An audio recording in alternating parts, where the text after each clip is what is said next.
ಬುಧವಾರ ಸಂಜೆ 4:05 ಡಿಕೆಶಿ ಪ್ರಮಾಣ ವಚನ ಸ್ವೀಕಾರ ಮಾಡಲಿದ್ದಾರೆ. ಗವರ್ನರ್ ಬಳಿ ಹಕ್ಕು ಮಂಡಿಸಿದ್ದಾರೆ ಡಿಕೆ ಶಿವಕುಮಾರ್. ಸರ್ಕಾರ ರಚನೆಗೆ ಆಹ್ವಾನವನ್ನ ನೀಡಿದ್ದಾರೆ ಗವರ್ನರ್. ಬುಧವಾರ ಸಂಜೆ 4:05 ಪ್ರಮಾಣ ವಚನ ಸ್ವೀಕಾರ ಮಾಡ್ತಾರೆ. ಈಗಾಗಲೇ ಇವತ್ತು ಸಂಜೆ ಗವರ್ನರ್ ಬಳಿ ಹಕ್ಕು ಮಂಡನೆ ಮಾಡಿದ್ದಾಗಿದೆ.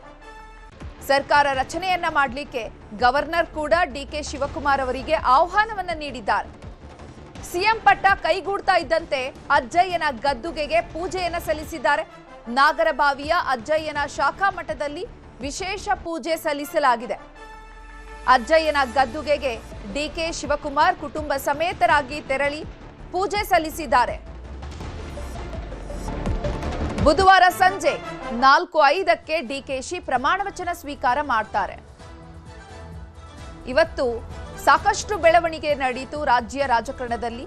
ಡಿಕೆ ಶಿವಕುಮಾರ್ ಸಿಎಂ ಸ್ಥಾನಕ್ಕೇರೋದಕ್ಕೆ ಪ್ರಮುಖ ಘಟ್ಟ ಇವತ್ತು. ಹಾಗಾಗಿ ವಿಧಾನಸೌಧದಲ್ಲಿ ಇವತ್ತು ಹೈ ವೋಲ್ಟೇಜ್ ಮೀಟಿಂಗ್ ಅನ್ನ ಏರ್ಪಾಡು ಮಾಡಲಾಗಿತ್ತು. ಸಿಎಲ್ಪಿ ಮೀಟಿಂಗ್ನಲ್ಲಿ ಎಲ್ಲಾ ಶಾಸಕರು ಕೂಡ ಸರ್ವಾನುಮತದಿಂದ ಒಪ್ಪಿಗೆಯನ್ನು ಸೂಚಿಸಿದ್ದಾರೆ ಡಿಕೆ ಶಿವಕುಮಾರ್ ಮುಖ್ಯಮಂತ್ರಿ ಸ್ಥಾನಕ್ಕೇರೋದಕ್ಕೆ. ಅದಾದ ನಂತರ ಡಿಕೆ ಶಿವಕುಮಾರ್ ಅಜ್ಜಯ್ಯನ ಫೋಟೋಗೆ ನಮಸ್ಕಾರವನ್ನು ಸಲ್ಲಿಸಿದ್ರು. ಅಜ್ಜಯ್ಯನ ಫೋಟೋಗೆ ಪ್ರಾರ್ಥನೆ ಫಲಿಸಿದ್ದಕ್ಕೆ ಅವರು ಧನ್ಯವಾದವನ್ನು ಹೇಳಿ ನಂತರ ರಾಜ್ಯಪಾಲರಾದ ಥಾವರ್ ಚಂದ್ ಗೆಹ್ಲೋಟ್ ಅವರ ಬಳಿ ಹೋಗಿ ಹಕ್ಕು ಮಂಡನೆಯನ್ನ ಮಾಡಿದ್ರು. ಹಕ್ಕು ಮಂಡನೆಯಾದ ನಂತರ ಪ್ರಮಾಣ ವಚನ ಸ್ವೀಕಾರಕ್ಕೆ ರಾಜ್ಯಪಾಲರು ಕೂಡ ಆಹ್ವಾನವನ್ನ ನೀಡಲಾಗಿದೆ.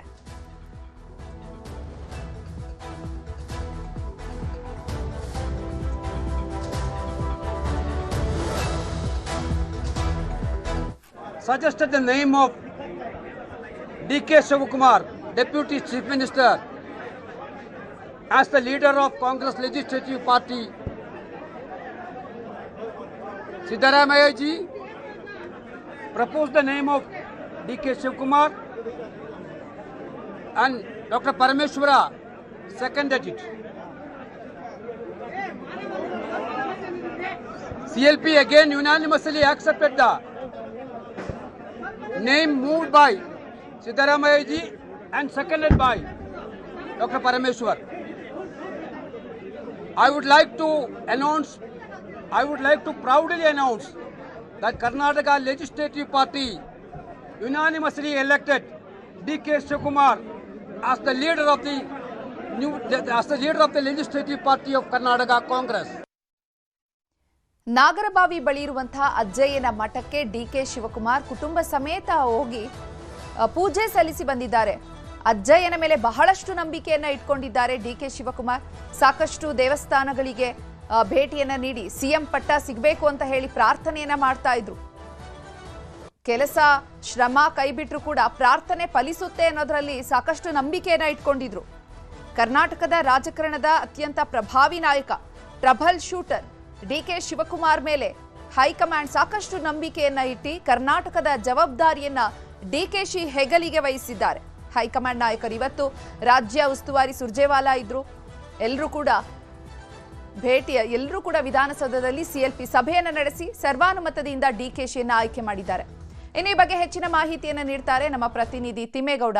ದೂರವಾಣಿ ಸಂಪರ್ಕದಲ್ಲಿ ಜಾಯ್ನ್ ಆಗಿದ್ದಾರೆ. ತಿಮ್ಮೇಗೌಡ, ಇವತ್ತು ರಾಜ್ಯ ರಾಜಕಾರಣದಲ್ಲಿ ಮಹತ್ವದ ಬೆಳವಣಿಗೆಗಳಾಗಿದೆ. ಇವತ್ತು ನಡೆದಂತಹ ಪ್ರಮುಖ ಬೆಳವಣಿಗೆಗಳೇನು, ಮತ್ತೆ ಬುಧವಾರ ಯಾರೆಲ್ಲ ಒಂದು ಪ್ರಮಾಣ ವಚನ ಸ್ವೀಕಾರ ಕಾರ್ಯಕ್ರಮಕ್ಕೆ ಬರ್ತಾರೆ, ಹೇಗೆಲ್ಲ ತಯಾರಿ ನಡೀತಾ ಇದೆ? ಚೈತ್ರ, ಹರೀಶ್, ಬಹಳ ಮುಖ್ಯವಾಗಿ ರಾಜ್ಯ ರಾಜಕಾರಣದಲ್ಲಿ ಇವತ್ತು ಅತ್ಯಂತ ಮಹತ್ವದ ದಿನ ಅಂದ್ರೆ ತಪ್ಪಾಗ್ಲಿಕ್ಕಿಲ್ಲ. ಯಾಕಂತ ಹೇಳಿದ್ರೆ ಕಳೆದ 3 ವರ್ಷಗಳಿಂದಲೂ ಕೂಡ ರಾಜ್ಯ ಕಾಂಗ್ರೆಸ್ ಸರ್ಕಾರ ಅಧಿಕಾರಕ್ಕೆ ಬಂದ ಡೇ 1 ಇಂದಲೂ ಕೂಡ ಚರ್ಚೆ ನಾಯಕತ್ವ ಬದಲಾವಣೆ, ಅದರಂತೆ ಇವತ್ತು ರಾಜ್ಯ ಕಾಂಗ್ರೆಸ್ನ ನಾಯಕತ್ವ ಬದಲಾವಣೆ ಅಧಿಕೃತವಾಗಿ ಆಗಿದೆ. ಮಾಜಿ ಮುಖ್ಯಮಂತ್ರಿ ಸಿದ್ದರಾಮಯ್ಯನವರು ಇವತ್ತು ಕಾಂಗ್ರೆಸ್ ಶಾಸಕಾಂಗ ಪಕ್ಷದ ನಾಯಕರನ್ನಾಗಿ ಆಯ್ಕೆಯಾಗಿರ್ತಕ್ಕಂಥ ಡಿಕೆ ಶಿವಕುಮಾರ್ ಅವರ ಹೆಸರನ್ನ ಸೂಚಿಸಿ ಶಾಸಕಾಂಗ ಪಕ್ಷದ ಸಭೆಯಲ್ಲಿ ಡಿಕೆ ಶಿವಕುಮಾರ್ ಅವರು ಮುಂದಿನ ಮುಖ್ಯಮಂತ್ರಿ ಎನ್ನುವಂತ ಕೊಟ್ಟಿರುವಂತದ್ದು. ಆ ಒಂದು ಸಿದ್ದರಾಮಯ್ಯನವರು ಸೂಚಿಸಿದಂತ ಹೆಸರಿಗೆ ಡಿಕೆ ಶಿವಕುಮಾರ್ ಅವರ ಹೆಸರನ್ನ ಮಾಜಿ ಗೃಹ ಸಚಿವರಾದಂತ ಡಾಕ್ಟರ್ ಜಿ ಪರಮೇಶ್ವರ್ ಅವರು ಅನುಮೋದನೆ ಮಾಡೋದ್ರ ಮುಖಾಂತರ ಡಿಕೆ ಶಿವಕುಮಾರ್ ಅವರು ಮುಂದಿನ ಮುಖ್ಯಮಂತ್ರಿ ಎನ್ನುವಂತ ನಿಟ್ಟಲ್ಲಿ ಇವತ್ತು ಆಯ್ಕೆ ಆಗಿರ್ತಕ್ಕಂಥದ್ದು. ಸಭೆ ಬಳಿಕ ಎಲ್ಲಾ ಮಾಜಿ ಸಚಿವರುಗಳು, ಮತ್ತೊಂದ್ ಕಡೆಗೆ ಸಿಎಂ ಏನು ಹಂಗಾಮಿ ಸಿಎಂ ಸಿದ್ದರಾಮಯ್ಯ, ಕಾಂಗ್ರೆಸ್ ಶಾಸಕಾಂಗ ಪಕ್ಷದ ನಾಯಕರಾಗಿ ಆಯ್ಕೆಯಾದಂತ ಡಿ ಕೆ ಶಿವಕುಮಾರ್ ಸೇರಿದಂತೆ ಬಹುತೇಕ ಎಲ್ಲಾ ನಾಯಕರುಗಳು ಕೂಡ ತೆರಳಿ ಏನು ಸರ್ಕಾರ ರಚನೆಗೆ ತಮ್ಮ ಹಕ್ಕನ್ನ ಮಂಡಿಸಿರುವಂತದ್ದು. ಅದರಂತೆ ಬುಧವಾರ ಸಂಜೆ 4:05 ಶುಭ ಗಳಿಗೆಯಲ್ಲಿ ಪ್ರಮಾಣ ವಚನ ಸ್ವೀಕಾರ ಮಾಡೋದಕ್ಕೆ ಏನು ಕೋರ್ಕೊಂಡಿರುವಂತದ್ದು. ಅದರಂತೆ ರಾಜಭವನದ ಗಾಜಿನ ಮನೆಯಲ್ಲಿ ಈ ಒಂದು ಪ್ರಮಾಣ ವಚನ ಕಾರ್ಯಕ್ರಮವು ಕೂಡ ನಡೀತಾ ಇದೆ. ಈ ಎಲ್ಲಾ ಬೆಳವಣಿಗೆಗಳ ನಡುವೆ ಇವತ್ತು ಬೆಳಿಗ್ಗೆ ಫಸ್ಟ್ ಡಿ ಕೆ ಶಿವಕುಮಾರ್ ಅವರು ತಮ್ಮ ಸಹೋದರ ಡಿ ಕೆ ಸುರೇಶ್ ಜೊತೆ ಮಾತಾಡ್ತಾರೆ. ಅದಾದ ಬಳಿಕ 10:30 ರಾಜಭವನಕ್ಕೆ ಹೋಗಿ ಜೂನ್ 1 ಅಥವಾ 5ನೇ ತಾರೀಕು ನಮ್ಗೆ ಸರ್ಕಾರ ರಚನೆಗೆ ಅವಕಾಶವನ್ನ ಮಾಡ್ಕೊಡಿ, ತಮ್ಮ ಸಮಯಾವಕಾಶ ನೀಡಿ ಅನ್ನುವಂತ ನಿಟ್ಟಲ್ಲಿ ಕೋರ್ಕೊಂತಾರೆ. ಅದಾದ ಬಳಿಕ ರಾಜ್ಯಪಾಲರು ಡೇಟ್ ಅನ್ನ ನೋಡಿ ಹೇಳ್ತೀನಿ ಅನ್ನುವಂತ ಮಾತ್ರ ಹೇಳ್ತಾರೆ. ಅದಾದ ಬಳಿಕ ನಾಗರಬಾವಿಯಲ್ಲಿರ್ತಕ್ಕಂತ ಏನು ಅಧ್ಯಯನ ಪೀಠದ ಶಾಖಾ ಮಠಕ್ಕೆ ತೆರಳಿ ಅಲ್ಲಿ ಯಾವ ಸಮಯ ಸೂಕ್ತವಾಗಿದೆ ಅನ್ನುವಂತ ನಿಟ್ಟಲ್ಲಿ ಚರ್ಚೆಯನ್ನ ಮಾಡ್ತಾರೆ. ಅದರಲ್ಲಿ ಆ ಒಂದು ಅಧ್ಯಯ ಪೀಠ ಹೇಳದಂತ ಒಂದು ಅಂದ್ರೆ ಗದ್ದುಗೆಯಲ್ಲಿ ಏನು ಹೇಳ್ದಂತ ಗುರೂಜಿಗಳು ಹೇಳ್ದಂತ ಸ್ವಾಮೀಜಿಗಳು ಹೇಳ್ದಂತ ಏನು ಜೂನ್ 3ನೇ ತಾರೀಕು ಸಂಜೆ 4:05 ಶುಭ ಗಳಿಗೆ ಇದೆ. ಆ ಒಂದು ಶುಭ ಗಳಿಗೆ ನೀವು ಪ್ರಮಾಣ ವಚನ ಸ್ವೀಕಾರ ಮಾಡ್ಬೇಕು ಅನ್ನುವಂತ ಏನು ಸಲಹೆಯನ್ನ ಕೊಟ್ರು. ಆ ಒಂದು ಜ್ಯೋತಿಷಿಗಳು ಮತ್ತೆ ಒಂದು ಸ್ವಾಮೀಜಿಗಳ ಸಲಹೆ ಆಧಾರದಂತೆ ಮತ್ತೆ ಏನು ಕಾಂಗ್ರೆಸ್ ಶಾಸಕಾಂಗ ಪಕ್ಷದ ಸಭೆಯಲ್ಲಿ ಈ ಒಂದು ವಿಚಾರವನ್ನ ತಿಳಿಸಿ ಮತ್ತೊಂದು ಕಡೆಗೆ ರಾಜಭವನಕ್ಕೂ ಕೂಡ ಅದೇ ಸಮಯವನ್ನ ತಿಳಿಸೋದ್ರ ಮುಖಾಂತರ ಅಂದ್ರೆ ಕೆಪಿಸಿಸಿ ಇಂದ ಕಾಂಗ್ರೆಸ್ ಪ್ರದೇಶ ಕಾಂಗ್ರೆಸ್ ಸಮಿತಿ ಅಧ್ಯಕ್ಷರಾಗಿರ್ತಕ್ಕಂಥ ಡಿ ಕೆ ಶಿವಕುಮಾರ್ ಅವರು ತಮ್ಮ ಲೆಟರ್ ಮೂಲಕವಾಗಿ ರಾಜಭವನಕ್ಕೆ ರಾಜ್ಯಪಾಲರಿಗೆ ಮನವಿಯನ್ನ ಮಾಡ್ಕೊಳ್ತಾರೆ. ಅಂದ್ರೆ ಇನ್ನು ಬುಧವಾರ ಸಂಜೆ 4:05 ಸರ್ಕಾರ ರಚನೆಗೆ ಪ್ರಮಾಣ ವಚನ ಸ್ವೀಕಾರಕ್ಕೆ ತಾವು ಅವಕಾಶವನ್ನ ಮಾಡ್ಕೊಡ್ಬೇಕು, ಪ್ರಮಾಣ ವಚನವನ್ನ ಬೋಧನೆ ಮಾಡ್ಬೇಕು ಅನ್ನುವಂತ ಹೇಳ್ತಾರೆ. ಅದರಂತೆ CLPಯಲ್ಲಿ ತೆಗೆದುಕೊಂಡಂತ ಒಂದು ತೀರ್ಮಾನದ ಆಧಾರದ ಮೇಲೆ ಇವತ್ತು ಏನು ರಾಜ್ಯಪಾಲ ತಾವರ್ ಚಂದ್ ಗೆಹ್ಲೋಟ್ ಅವರು ಕೆಲವೇ ಕ್ಷಣಗಳ ಹಿಂದೆ ಕರ್ನಾಟಕದ ಮುಂದಿನ ಮುಖ್ಯಮಂತ್ರಿ ಅಂದ್ರೆ ಡಿ ಕೆ ಶಿವಕುಮಾರ್ ಅನ್ನುವಂತ ನಿಟ್ಟಿನಲ್ಲಿ ಒಂದು ನೋಟಿಫಿಕೇಶನ್ ಕೂಡ ಹೊರಡಿಸಿರುವಂತದ್ದು. ಅದರಂತೆ ಏನು ಡಿ ಕೆ ಶಿವಕುಮಾರ್ ಮನವಿಯಂತೆ ಬುಧವಾರ ಸಂಜೆ ಅಧಿಕೃತವಾಗಿ ಡಿ ಕೆ ಶಿವಕುಮಾರ್ ಅವರು ರಾಜ್ಯದ ನೂತನ ಮುಖ್ಯಮಂತ್ರಿಯಾಗಿ ಪದಗ್ರಹಣವನ್ನ ಮಾಡಲಿದ್ದಾರೆ. ಚಿತ್ರಾ ಹರೀಶ್, ಧನ್ಯವಾದ ಹೇಬಾಕ ತಿಮ್ಮೇಗೌಡ ತಮ್ಮೆಲ್ಲ ಮಾಹಿತಿಗಾಗಿ. ಭಾವಿ ಸಿಎಂ ಡಿಕೆಶಿ ಮನೆ ಬಳಿ ಮೆಟಲ್ ಡಿಟೆಕ್ಟರ್ ಅಳವಡಿಕೆ ಮಾಡಲಾಗಿದೆ. ಮೆಟಲ್ ಡಿಟೆಕ್ಟರ್ ಅಳವಡಿಕೆ ಮಾಡಿದ್ದಾರೆ ಪೊಲೀಸರು.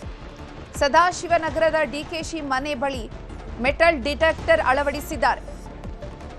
ಡಿಕೆಶಿ ಮನೆ ಸುತ್ತ ಬಿಗಿ ಪೊಲೀಸ್ ಬಂದೋಬಸ್ತನ್ನ ಕೂಡ ಮಾಡಲಾಗಿದೆ, ಭದ್ರತೆಯನ್ನು ಒದಗಿಸಲಾಗಿದೆ. ಭಾವಿ ಸಿಎಂಗೆ ಸೆಕ್ಯೂರಿಟಿಯನ್ನ ಈಗಿನಿಂದಲೇ ಪ್ರಾರಂಭ ಮಾಡಲಾಗಿದೆ. ಡಿಕೆಶಿ ಮನೆಯ ಸುತ್ತಮುತ್ತ ಸಾಕಷ್ಟು ಭದ್ರತೆಯನ್ನು ಒದಗಿಸಿದ್ದಾರೆ. ಮೆಟಲ್ ಡಿಟೆಕ್ಟರ್ ಅನ್ನು ಅಳವಡಿಕೆ ಮಾಡಿದ್ದಾರೆ. ಟ್ರಬಲ್ ಶೂಟರ್ ಡಿಕೆ ಶಿವಕುಮಾರ್ ಒಬ್ಬ ಸಂಘಟನಾಕಾರ, ಚತುರ. ಈತನ ಕಾರ್ಯವೈಖರಿಯನ್ನ ನೋಡಿ ಹೈಕಮಾಂಡ್ ಪ್ರಬಲ ನಾಯಕನ ಪಟ್ಟವನ್ನ ಕೊಟ್ಟಿದೆ. ಕರ್ನಾಟಕದ ಜವಾಬ್ದಾರಿಯನ್ನ ಡಿಕೆಶಿ ಹೆಗಲಿಗೆ ಏರಿಸಿದೆ. ಇನ್ನೇ ಬಗ್ಗೆ ಹೆಚ್ಚಿನ ಮಾಹಿತಿಯನ್ನು ನೀಡ್ತಾರೆ ನಮ್ಮ ಪ್ರತಿನಿಧಿ ಮಂಜು ಆರ್ಯ, ನೇರ ಸಂಪರ್ಕದಲ್ಲಿ ಜಾಯಿನ್ ಆಗಿದ್ದಾರೆ. ಮಂಜು ಆರ್ಯ, ಡಿಕೆ ಶಿವಕುಮಾರ್ ಭಾವಿ ಸಿಎಂ ಮುಖ್ಯಮಂತ್ರಿಗಳ ಮನೆಗೆ ಯಾವೆಲ್ಲ ರೀತಿಯಾಗಿ ಭದ್ರತೆಯನ್ನು ಒದಗಿಸಲಾಗಿದೆ? ಖಂಡಿತವಾಗ್ಲೂ ಚೈತ್ರ, ಕೊನೆಗೂ ಕೂಡ ಅಷ್ಟೇ ಡಿಕೆ ಶಿವಕುಮಾರ್ ಅವರ ಆಸೆ ಈಡೇರಿದೆ ಅಂತ ಹೇಳ್ಬೋದು. ಯಾಕಂದ್ರೆ ಇದೇ ಬುಧವಾರದಂದು ಸಂಜೆ 4:05 ಅವರು ಮುಖ್ಯಮಂತ್ರಿಯಾಗಿ ಪ್ರಮಾಣ ವಚನವನ್ನು ಕೂಡ ಈಗಾಗಲೇ ಸ್ವೀಕಾರ ಮಾಡೋದಕ್ಕೆ ಎಲ್ಲಾ ರೀತಿಯಂತಹ ತಯಾರಿಗಳು ಕೂಡ ಆಗಿದೆ. ಮತ್ತೊಂದು ಕಡೆ ಇವತ್ತು ಭಾವಿ ಸಿಎಂ ಮತ್ತು ಡಿಕೆ ಶಿವಕುಮಾರ್ ಅವರು ಮುಂದಿನ ಸಿಎಂ ಅಂತ ಯಾವಾಗ ಕನ್ಫರ್ಮ್ ಆಯ್ತು, ಎಲ್ಲಾ ರೀತಿಯಂತಹ ಭದ್ರತೆಯನ್ನು ಕೂಡ ಡಿಕೆ ಶಿವಕುಮಾರ್ ನಿವಾಸದ ಬಳಿ ಪೊಲೀಸರು ಮಾಡ್ಕೊಂಡಿದ್ದಾರೆ. ದೃಶ್ಯದಲ್ಲೂ ಕೂಡ ನೀವು ನೋಡ್ತಾ ಇರಬಹುದು, ಈಗಾಗಲೇ ಮೆಟಲ್ ಡಿಟೆಕ್ಟರ್ ಅನ್ನು ಕೂಡ ಅಷ್ಟೇ ಮನೆಯ ಮುಂಭಾಗದಲ್ಲಿ ಅಳವಡಿಕೆಯನ್ನ ಮಾಡಿದ್ದಾರೆ. ಯಾಕಂದ್ರೆ ಕಾನೂನು ಹಿತದೃಷ್ಟಿಯಿಂದ ಯಾವುದೇ ರೀತಿಯಂತಹ ಭದ್ರತಾ ಲೋಪಗಳಾಗಬಾರದು ಅನ್ನೋ ಒಂದು ಕಾರಣಕ್ಕೋಸ್ಕರ ಮೆಟಲ್ ಡಿಟೆಕ್ಟರ್ ಅನ್ನು ಕೂಡ ಈಗಾಗಲೇ ಅಳವಡಿಕೆಯನ್ನ ಮಾಡಿದ್ರೆ ಅಲ್ಲಿ ಸಿಬ್ಬಂದಿಯನ್ನು ಕೂಡ ಈಗಾಗಲೇ ನಿಯೋಜನೆ ಮಾಡಿರುವಂತದ್ದು. ಮತ್ತೊಂದು ಕಡೆ ಕೂಡ ಅಷ್ಟೇ ಡಿಕೆ ಶಿವಕುಮಾರ್ ಅವರು ನೇರವಾಗಿ CLP ನಾಯಕರಾಗಿ ಆಯ್ಕೆಯಾದಂತಹ ಬಳಿಕ ನಾಗರಬಾವಿಯಲ್ಲಿರುವಂತಹ ಅಜ್ಜಯ್ಯ ಶಾಖಾ ಮಠಕ್ಕೆ ಹೋಗ್ತಾರೆ. ಅಲ್ಲಿಯೂ ಕೂಡ ಅಷ್ಟೇ ಗದ್ದುಗೆಗೆ ಫ್ಯಾಮಿಲಿ ಸಮೇತವಾಗಿ ವಿಶೇಷವಾದಂತಹ ಪೂಜೆಯನ್ನ ಮಾಡ್ತಾರೆ. ಪೂಜೆ ಮಾಡಿಸಿದಾದಂತಹ ಬಳಿಕ ಈಗ ಸದಾಶಿವನಗರದ ನಿವಾಸದ ಕಡೆಗೆ ಬರ್ತಾ ಇದ್ದಾರೆ ಅನ್ನುವಂಥದ್ರ ಬಗ್ಗೆ ಮಾಹಿತಿ. ಯಾವಾಗ ಡಿಕೆ ಶಿವಕುಮಾರ್ ಅವರು ಅವ್ರ ನಿವಾಸಕ್ಕೆ ಬರ್ತಿದ್ದಾರೆ ಅಂತ ಮಾಹಿತಿ ಗೊತ್ತಾಯಿತು, ಇಮಿಡಿಯೇಟ್ ಆಗಿ ಪೊಲೀಸರು ಕೂಡ ಅಷ್ಟೇ ಎಲ್ಲಾ ರೀತಿಯಂತ ಭದ್ರತೆಯನ್ನ ಮಾಡ್ಕೊಂಡಿದ್ದಾರೆ. ಮನೆಯ ಮುಂಭಾಗದಲ್ಲಿ ಬ್ಯಾರಿಕೇಡಿಂಗ್ ವ್ಯವಸ್ಥೆಯನ್ನ ಮಾಡ್ಕೊಂಡಿದ್ದಾರೆ. ಜೊತೆಗೆ ಸಾಕಷ್ಟು ಸಂಖ್ಯೆಯಲ್ಲಿ ಅಭಿಮಾನಿಗಳು ಕೂಡ ಅಷ್ಟೇ ಬರುವಂತ ಒಂದು ನಿರೀಕ್ಷೆ ಕೂಡ ಇದೆ. ಆ ಒಂದು ಕಾರಣಕ್ಕೋಸ್ಕರ ಬ್ಯಾರಿಕೇಡ್ ಅನ್ನ ಮಾಡ್ಕೊಂಡು ಯಾರೊಬ್ಬರನ್ನು ಕೂಡ ಸದ್ಯಕ್ಕೆ ಬಿಡ್ತಾ ಇಲ್ಲ. ದೃಶ್ಯದಲ್ಲಿ ನೋಡ್ತಾ ಇರಬಹುದು, ಒಂದಷ್ಟು ಜನ ಬೆಂಬಲಿಗರು ಮತ್ತು ಕಾರ್ಯಕರ್ತರು ಎಲ್ಲರೂ ಕೂಡ ಈಗಾಗಲೇ ಡಿಕೆ ಶಿವಕುಮಾರ್ ನಿವಾಸಕ್ಕೆ ಬರ್ತಾ ಇರುವಂತದ್ದು. ಅದರಲ್ಲೂ ಕೂಡ ಕೆಲವರು ಹೂಗುಚ್ಛವನ್ನು ಇಟ್ಕೊಂಡು ತಮ್ಮ ನೆಚ್ಚಿನ ನಾಯಕನಿಗೆ ಶುಭಾಶಯವನ್ನ ಕೋರಬೇಕು. ಜೊತೆಗೆ ಮುಖ್ಯಮಂತ್ರಿಗಳಾಗಿ ಬುಧವಾರ ಅಧಿಕಾರ ಸ್ವೀಕಾರವನ್ನ ಮಾಡ್ತಿದ್ರು. ಆ ಒಂದು ನಿಟ್ಟಿನಲ್ಲಿ ರಾತ್ರಿ ಎಷ್ಟೊತ್ತೇ ಆದರೂ ಕೂಡ ಅಷ್ಟೇ ಅವರು ಮನೆಗೆ ಬಂದಂತ ಸಂದರ್ಭದಲ್ಲಿ ಅವರಿಗೆ ಶುಭಾಶಯನ ಕೋರೋಣ ಅನ್ನುವಂಥ ಒಂದು ಕಾರಣಕ್ಕೋಸ್ಕರ ಒಂದಷ್ಟು ಜನ ಕಾರ್ಯಕರ್ತರು ಮತ್ತು ಬೆಂಬಲಿಗರು ಕೂಡ ಅಷ್ಟೇ ಈಗಾಗಲೇ ಡಿ.ಕೆ. ಶಿವಕುಮಾರ್ ಅವರ ಸದಾಶಿವನಗರದ ನಿವಾಸದ ಕಡೆ ಬರ್ತಾ ಇರುವಂತದ್ದು. ಜೊತೆಗೆ ಪೊಲೀಸರು ಸದ್ಯಕ್ಕೆ ಡಿ.ಕೆ. ಶಿವಕುಮಾರ್ ಬರ್ತಿರುವಂತಹ ಕಾರಣಕ್ಕೋಸ್ಕರ ಸದ್ಯಕ್ಕೆ ಮನೆ ಮುಂಭಾಗದಲ್ಲಿ ಯಾರೊಬ್ಬ ಬೆಂಬಲಿಗರು ಕೂಡ ಅಷ್ಟೇ ಬರದ ರೀತಿಯಲ್ಲಿ ಮತ್ತು ಯಾವುದೇ ರೀತಿಯಂತ ಇಶ್ಯೂಸ್ ಕ್ರಿಯೇಟ್ ಆಗದ ರೀತಿಯಲ್ಲಿ ಪೊಲೀಸರು ಭದ್ರತೆಯನ್ನು ಕೂಡ ಮಾಡ್ತಾ ಇರುವಂತದ್ದು ನೀವು ದೃಶ್ಯದಲ್ಲಿ ನೋಡ್ತಾ ಇರಬಹುದು. ಸದ್ಯಕ್ಕೆ ಮನೆಯ ಒಳಭಾಗಕ್ಕೆ ಯಾರೊಬ್ಬರಿಗೂ ಕೂಡ ಅಷ್ಟೇ ಪ್ರವೇಶವನ್ನ ಕೊಡ್ತಾ ಇಲ್ಲ. ಯಾಕಂದ್ರೆ ಇನ್ನೇನು ಕೆಲವೇ ಕ್ಷಣದಲ್ಲಿ ಡಿ.ಕೆ. ಶಿವಕುಮಾರ್ ಅವರು ಈ ನಿವಾಸಕ್ಕೆ ಬರ್ತಿರುವಂತಹ ಕಾರಣಕ್ಕೋಸ್ಕರ ಬಂದಂತ ಸಂದರ್ಭದಲ್ಲಿ ಯಾವುದೇ ರೀತಿಯಂತಹ ತೊಂದರೆ ಆಗಬಾರದು ಅನ್ನೋ ಕಾರಣಕ್ಕೋಸ್ಕರ ಯಾವುದೇ ಒಬ್ಬ ಬೆಂಬಲಿಗರು ಅಭಿಮಾನಿಗಳಾಗಿರ್ಬೋದು ಮತ್ತು ಕಾರ್ಯಕರ್ತರು ಯಾರೇ ಬಂದರೂ ಕೂಡ ಅಷ್ಟೇ ಸದ್ಯಕ್ಕೆ ಅವರನ್ನ ಈಗ ಇಲ್ಲಿಗೆ ಬರುವಂತದ್ದು ಬೇಡ. ಯಾಕಂದ್ರೆ ಡಿ.ಕೆ. ಶಿವಕುಮಾರ್ ಅವರು ತಮ್ಮ ನಿವಾಸಕ್ಕೆ ಬಂದಂತ ಸಂದರ್ಭದಲ್ಲಿ ತಮ್ಮನ್ನ ಪ್ರತ್ಯೇಕವಾಗಿ ಭೇಟಿ ಆಗ್ತೀನಿ ಅಂತಂದ್ರೆ ಆ ಒಂದು ಸಂದರ್ಭದಲ್ಲಿ ನಾವು ಇಬ್ಬರನ್ನು ಕೂಡ ಅಷ್ಟೇ ಒಳಗಡೆ ಬಿಡ್ತೀವಿ. ಅಲ್ಲಿವರೆಗೂ ಯಾರೂ ಕೂಡ ಅಷ್ಟೇ ಮನೆ ಒಳಗಕ್ಕೆ ಬರುವಂತದ್ದು ಬೇಡ. ಜೊತೆಗೆ ಅಲ್ಲಿ ಪಕ್ಕದಲ್ಲಿರುವಂತಹ ತಮ್ಮ ಕಚೇರಿಯಲ್ಲಿ ವೇಟ್ ಮಾಡುವಂತೆ ಪೊಲೀಸರು ಕೂಡ ಈಗಾಗಲೇ ಕಾರ್ಯಕರ್ತರು ಮತ್ತು ಬೆಂಬಲಿಗರ ಸೂಚನೆಯನ್ನು ಕೊಡ್ತಾ ಇರುವಂತದ್ದು. ಜೊತೆಗೆ ಅದರಲ್ಲೂ ಕೂಡ ಅಷ್ಟೇ ಪೊಲೀಸರ ಭದ್ರತೆಯನ್ನು ಕೂಡ ಅಷ್ಟೇ ನೀವು ನೋಡ್ತಾ ಇರಬಹುದು. ಎಲ್ಲಾ ರೀತಿಯಂತ ಭದ್ರತೆಯನ್ನು ಮಾಡಿಕೊಂಡಿದ್ದಾರೆ. ಯಾವೊಬ್ಬ ಕಾರ್ಯಕರ್ತರು ಕೂಡ ಅಷ್ಟೇ ಮನೆಯ ಮುಂಭಾಗಕ್ಕೆ ಬರದ ರೀತಿಯಲ್ಲಿ ಮತ್ತು ಮನೆಯ ಒಳಗಡೆ ಅದರಲ್ಲೂ ಕೂಡ ಎಸ್ಪೆಷಲಿ ಹೋಗದ ರೀತಿಯಲ್ಲಿ ಎಲ್ಲಾ ರೀತಿಯಂತ ಭದ್ರತೆಯನ್ನು ಮಾಡಿಕೊಂಡಿರುವಂತದ್ದು. ರಾತ್ರಿಯ ವೇಳೆಯಲ್ಲೂ ಕೂಡ ಅಷ್ಟೇ ಹೆಚ್ಚಿನ ಸಂಖ್ಯೆಯಲ್ಲಿ ಭದ್ರತೆಯನ್ನು ಈಗಾಗಲೇ ಒದಗಿಸಿಕೊಟ್ಟಿದ್ದಾರೆ. ನೀವು ದೃಶ್ಯದಲ್ಲಿ ನೋಡ್ತಾ ಇರಬಹುದು. ಯಾರೇ ಬಂದರೂ ಕೂಡ ಅಷ್ಟೇ ಯಾರೊಬ್ಬರನ್ನು ಕೂಡ ಮನೆ ಮುಂಭಾಗಕ್ಕೆ ಬಿಡ್ತಿಲ್ಲ. ಯಾಕಂದ್ರೆ ಇನ್ನೇನು ಕೆಲವೇ ಕ್ಷಣದಲ್ಲಿ ಡಿ.ಕೆ. ಶಿವಕುಮಾರ್ ಅವರು ಆ ಗದ್ದುಗೆಯ ಪೂಜೆಯನ್ನ ಮುಗಿಸ್ಕೊಂಡು ಮನೆಗೆ ಬರ್ತಾ ಇದ್ದಾರೆ. ಮನೆಗೆ ಬಂದಂತ ಸಂದರ್ಭದಲ್ಲಿ ಏನು ತೊಂದರೆ ಆಗಬಾರದು, ಬೆಂಬಲಿಗರು ಯಾರೂ ಕೂಡ ಅಷ್ಟೇ ತಮ್ಮ ಕಾರ್ಗೆ ಅಡ್ಡ ಬರ್ಬೋದು ಅಥವಾ ಅವರು ಬಂದಂತ ವೇಳೆಯಲ್ಲಿ ಶುಭಾಶಯ ಕೋರುವಂತ ನಿಟ್ಟಿನಲ್ಲಿ ಅವ್ರ ಮೇಲೆ ಬೀಳ್ಬಹುದು ಅನ್ನೋ ನಿಟ್ಟಿನಲ್ಲಿ ಪೊಲೀಸರು ಎಲ್ಲಾ ರೀತಿಯಂತ ಭದ್ರತೆಯನ್ನು ಕೂಡ ಸದ್ಯಕ್ಕೆ ಮಾಡ್ಕೊಂಡಿರುವಂತದ್ದು. ಒಟ್ಟಲ್ಲಿ ಇವಾಗ ಡಿ.ಕೆ. ಶಿವಕುಮಾರ್ ಅವರ ಆಸೆ ಕೊನೆಗೂ ಕೂಡ ಈಡೇರುವಂತದ್ದು. ಬುಧವಾರದಂದು ಸಂಜೆ 4:05 ರಾಜಭವನದಲ್ಲಿರುವಂತಹ ಗಾಜಿನ ಮನೆಯಲ್ಲಿ ಅಧಿಕಾರವನ್ನ ಸ್ವೀಕಾರ ಮಾಡ್ತಾ ಇದ್ದಾರೆ. ಸಿಎಂ ಆಗಿ ಅಧಿಕಾರ ಸ್ವೀಕರಿಸಿದಂತಹ ಬಳಿಕ ಕರ್ನಾಟಕದ ಮುಖ್ಯಮಂತ್ರಿನೂ ಕೂಡ ಆಗ್ತಾ ಇದ್ದಾರೆ. ಆ ಒಂದು ನಿಟ್ಟಿನಲ್ಲಿ ಇವತ್ತು ಅವರ ಸಿಎಲ್ಪಿಯ ನಾಯಕರು ಕೂಡ ಆದ್ರು. ಆ ನಾಯಕರಾದಂತಹ ಬಳಿಕ ಕನ್ಫರ್ಮೇಶನ್ ಸಿಕ್ಕಿದ್ದಂತಹ ಬಳಿಕ ಇವತ್ತು ಅವರು ಅಜ್ಜಯ್ಯನ ಗದ್ದುಗೆಗೆ ವಿಶೇಷ ಪೂಜೆ ಸುಮಾರು 2-2.5 ಗಂಟೆಗಳ ಕಾಲ ಪೂಜೆಯನ್ನು ನೆರವೇರಿಸ್ತಾರೆ. ಪೂಜೆ ಆದಂತಹ ಬಳಿಕ ಈಗ ಸದಾಶಿವನಗರ ನಿವಾಸಕ್ಕೆ ಬರ್ತಾ ಇದ್ದಾರೆ. ಬಹುತೇಕ ಇವತ್ತು ರಾತ್ರಿ ಎಷ್ಟೊತ್ತೇ ಆಗ್ಲೂ ಕೂಡ ಅಷ್ಟೇ ತಮ್ಮ ನೆಚ್ಚಿನ ನಾಯಕನಿಗೆ ಶುಭಾಶಯ ಕೋರುವಂತ ನಿಟ್ಟಿನಲ್ಲಿ ಒಂದಷ್ಟು ಜನ ಕಾರ್ಯಕರ್ತರು ಕೂಡ ಅಷ್ಟೇ ಸದಾಶಿವನಗರದ ನಿವಾಸದಲ್ಲಿ ನೆರೆದಿರುವಂತಹದ್ದು. ಚೈತ್ರ, ನೋಡಿದ್ವಿ ಡಿ.ಕೆ. ಶಿವಕುಮಾರ್ ಅವರು ಸಿಎಂ ಆಗ್ತಿದ್ದಾರೆ ಅನ್ನುವಂತಹ ಸುದ್ದಿ ಹೊರಬೀಳ್ತಾ ಇದ್ದಂತೆ ಫ್ಲೆಕ್ಸ್ಗಳನ್ನ ಬ್ಯಾನರ್ಗಳನ್ನ ಡಿ.ಕೆ. ಶಿವಕುಮಾರ್ ಅವರ ಮನೆಯ ಸುತ್ತ ಅಳವಡಿಕೆ ಮಾಡಿದ್ರು. ಇವಾಗ ಯಾವ ರೀತಿ ಇದೆ ಅಲ್ಲಿ ಸಂಭ್ರಮಾಚರಣೆ? ಯಾರೆಲ್ಲ ಇದ್ದಾರೆ ಅಲ್ಲಿ ನಿವಾಸದಲ್ಲಿ?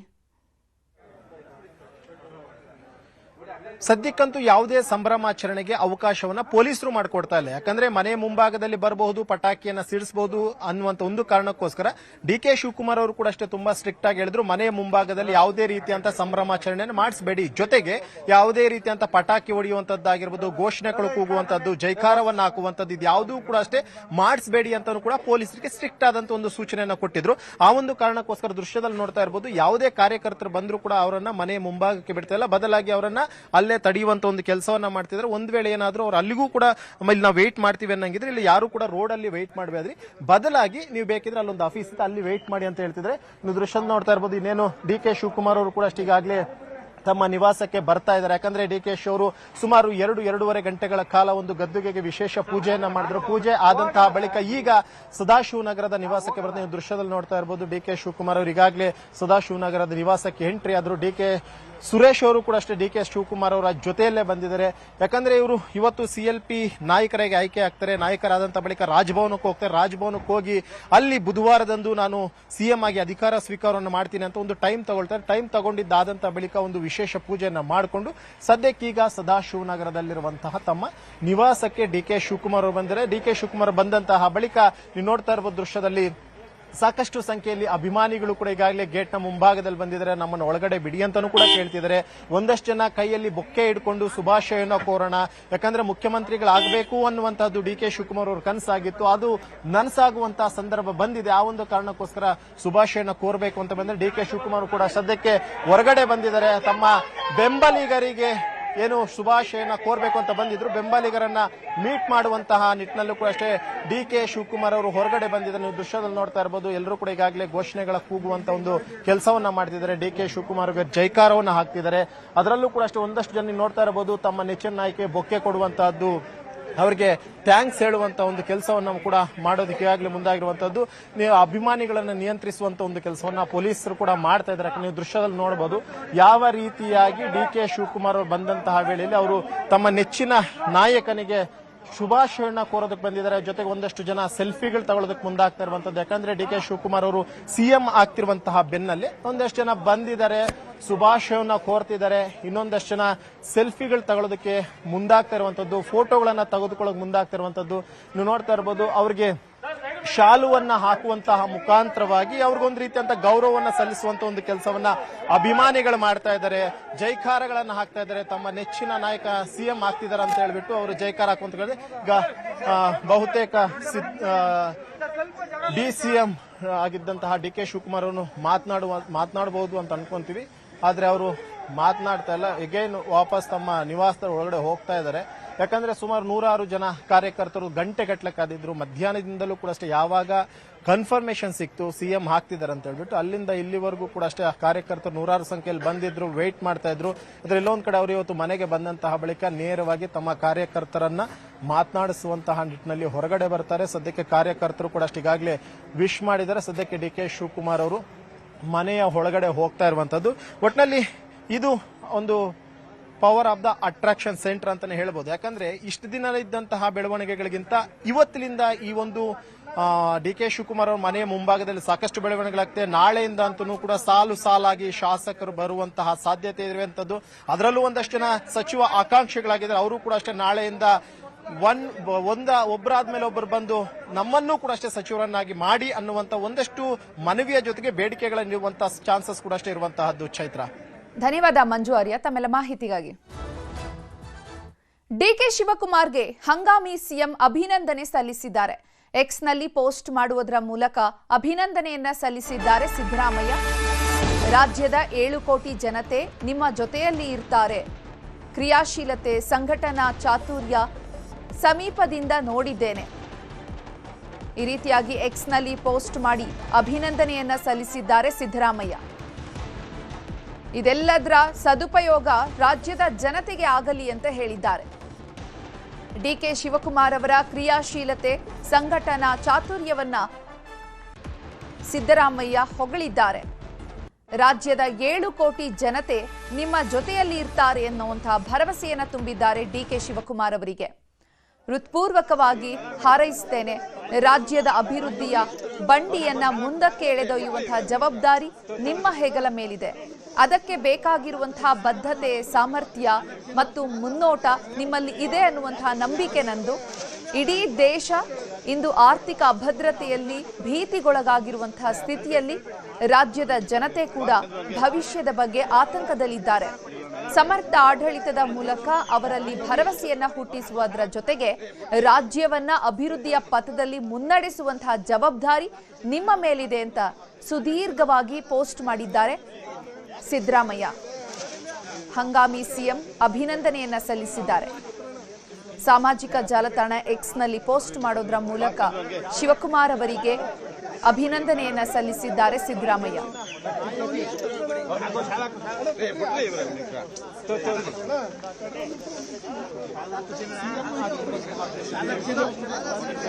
ನೋಡಿ, ಎಕ್ಸ್ನಲ್ಲಿ ಸಿದ್ದರಾಮಯ್ಯ ಸುದೀರ್ಘವಾಗಿ ಬರೆದು ಮುಖ್ಯಮಂತ್ರಿ ಆಗ್ತಾ ಇರುವಂತಹ ಡಿ.ಕೆ. ಶಿವಕುಮಾರ್ ಅವರಿಗೆ ಸಲಹೆಗಳನ್ನು ನೀಡಿದ್ದಾರೆ, ಸೂಚನೆಯನ್ನ ನೀಡಿದ್ದಾರೆ. 7 ಕೋಟಿ ಕನ್ನಡಿಗರ ಜವಾಬ್ದಾರಿ ನಿಮ್ಮದಿದೆ ಅನ್ನುವಂತಹ ಒಂದು ಸೂಚನೆಯನ್ನು ನೀಡೋದ್ರ ಮೂಲಕ ರಾಜ್ಯದ 7 ಕೋಟಿ ಜನತೆ ಕೂಡ ನಿಮ್ಮ ಜೊತೆಗೆ ಇರ್ತಾರೆ. ನಿಮ್ಮ ಕ್ರಿಯಾಶೀಲತೆ, ಸಂಘಟನಾ ಚಾತುರ್ಯ ಇದೆಲ್ಲದನ್ನ ಬಳಸಿಕೊಂಡು ಕರ್ನಾಟಕವನ್ನ ಅಭಿವೃದ್ಧಿಯತ್ತ ಮುನ್ನಡೆಸಿ ಅಂತ ಹೇಳಿದ್ದಾರೆ.